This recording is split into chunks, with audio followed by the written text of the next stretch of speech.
कुछ दिनों पहले आपका एक बयान आया था कि यदि कोई व्यक्ति राजनीति से हटता है तो उसके स्थान पर 10 लोग फिलअप हो सकते हैं।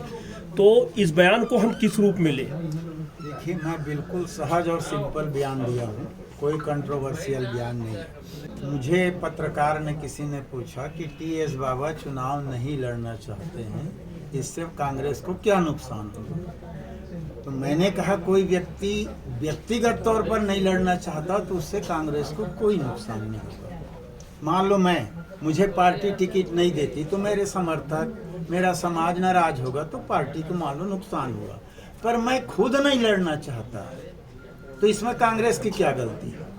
पहले समझ लें आदमी और अर्थ निकाल लें। मैं खुद नहीं लड़ना चाहता तो इससे मेरे समाज को, मेरे यार दोस्त को, मेरे परिवार को क्यों गुस्सा आएगा जब मैं नहीं लड़ना चाहता? पार्टी मेरी टिकट काटेगी तो गुस्सा होगा, तो डैमेज होगा कांग्रेस। तो जब टीएस बाबा ने कहा है कि मैं इस बार सोचूंगा, चुनाव नहीं लड़ना चाहता, ये पत्रकार ने पूछा, किसी के भी बात, टीएस बाबा की नहीं, मेरे भी बात करोगे, मैं खुद होकर नहीं लड़ना चाहूंगा तो उससे कांग्रेस को क्या नुकसान? ताम्रध्वज साहू का कद का नेता तो नहीं आएगा? मैं खुद नहीं लड़ना चाहता तो मेरा परिवार क्यों नाराज होगा, मेरा समाज क्यों नाराज होगा? बताएं ना भाई, मैं इसको जानना चाहता हूँ। मेरा ज्ञान कम होगा तो थोड़ा और जान लूँ। अमित शाह आए थे कोरबा में, बहुत सारा आरोप लगा देते हैं। उनका काम आरोप लगाने के अलावा कुछ बचा है ही नहीं। 4 साल में जितना कुछ करना था, कहना था, हमारे मुख्यमंत्री माननीय भूपेश बघेल जी ने जितनी योजनाएं बनाई, जितना कार्यक्रम किया, प्रत्येक वर्ग के लिए उन्होंने योजना बनाई, तो बीजेपी के पास कहने को कुछ है नहीं सिवा आरोप लगाने के। उनका काम है लगाने दे, हमें अपना काम करते मंत्री जी, अभी ओम माथुर जी आए थे, उनसे एक सवाल पूछा गया था कि जहां आप बहुमत में होते हैं वहां सरकार बनाते हैं, जहां नहीं रहते वहां निश्चित रूप से बनाते हैं। तो उनका जवाब आया था कि ये कांग्रेस में दम हो तो ऐसे स्थान पर सरकार बना लिया करें।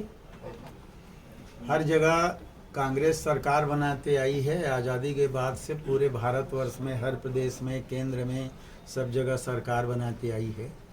कुछ समय जो सिद्धांतहीन राजनीति करने वाले लोग जब सामने आते हैं तो उस समय जरूर कांग्रेस को नुकसान होता है या कांग्रेस पीछे हो जाती है, क्योंकि कांग्रेस सिद्धांत की राजनीति करती है, सिद्धांतहीन राजनीति नहीं करती। जैसा वर्तमान 10, 15, 20 सालों में बीजेपी करते आ रही है, वैसा राजनीति कांग्रेस के लोग नहीं करते। की नज़र में पुलिस में क्या कमियां हैं?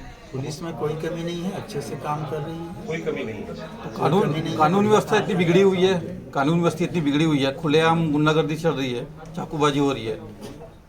देखिए, क्राइम होते रहता है, उस पर सुधार होते रहता है, उसकी व्यवस्थाएं होती रहती हैं। अगर आप ये कहो कि पूरे भारतवर्ष में या पूरे छत्तीसगढ़ में कल से टोटल क्राइम बंद हो जाए तो ऐसा संभव नहीं है। पुलिस के कारण ही क्राइम होता है ऐसा भी नहीं है। मेरे दिमाग में क्या चल रहा है उसको, पुलिस के पास ऐसा कोई मशीन नहीं है कि जान जाए कि ये चाकू चलाना चाहता है, ये मर्डर करना चाहता है, तो क्राइम होता है। विधायकों के परफॉर्मेंस पर क्या कहेंगे आप?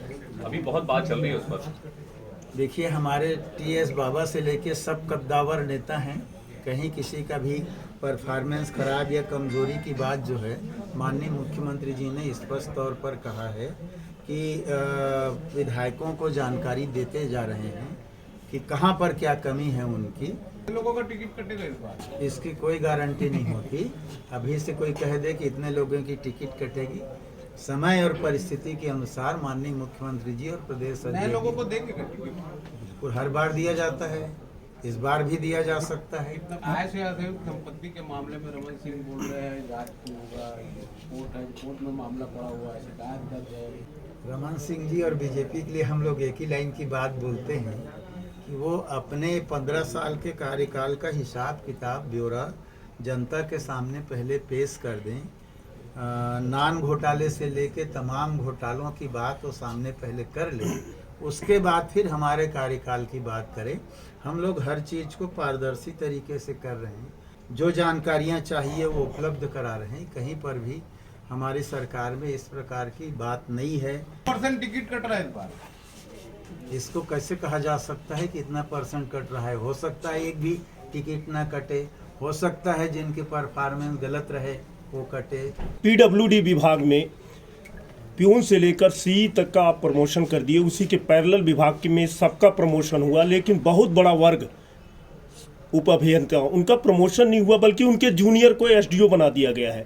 तो ये अव्यवस्था क्या सरकार नहीं देख रही है क्या इसको, सरकार या कोई राजनीतिक दबाव है? सरकार पूरी तौर पर व्यवस्था देख रही है, किसी भी प्रकार का राजनीतिक दबाव नहीं है।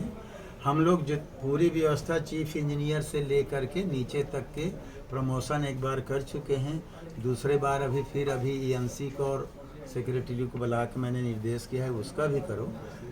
जो बात आप कह रहे हैं उसमें कुछ कोर्ट में पार्ट पड़ा था, तो इसलिए उसमें थोड़ा सा पेंडिंग हुआ। कोर्ट क्यों? ऐसा कहीं कोई बात नहीं। अच्छा, हमारे यहाँ बराबर आमने सामने बैठकर चर्चा होती है और अपनी बात हम लोगों तक रखते हैं, हमारे अधिकारी कर्मचारी सभी। तो इस प्रकार से कहीं ऐसी कोई बात नहीं। राज्य शासन अभी जुआ एक्ट को लेकर, जुआ सट्टा पट्टी एक्ट को लेकर एक नई रणनीति बना रही है। पहले जो जुआ एक्ट था उसमें सट्टा, जुआ, चाकूबाजी, इसमें बहुत छोटा सा होता था, मुचलका हो जाता था। इसलिए आजकल साइबर क्राइम और ऑनलाइन सट्टा जब चालू हुआ तो आवश्यकता महसूस की गई कि थोड़ा इसको सख्त किया जाए ताकि क्राइम कुछ रुके, कम हो, इसलिए उस एक्ट को नया बनाया गया है। 76% आरक्षण पर भी बोल दीजिए, क्या उसको लागू करवा पाएंगे आप? गवर्नर सिग्नेचर करके दे दें। टकराहट कब कम? हमारी तरफ से कोई टकराहट नहीं है। गवर्नर ने कहा आप अध्यादेश लाओ, विधानसभा बुलाओ, मैं दूसरे दिन दस्तखत करके दूंगी। हमारे मुख्यमंत्री जी ने किया, पाला गवर्नर नहीं, वो मान क्यों नहीं रही है? मान क्यों नहीं रही है? वो जाने क्यों नहीं मान रही है। भाजपा के लोगों की बात मान रही है या हमारे नौजवान बेरोजगारों का अहित कर रही हो, वो समझ।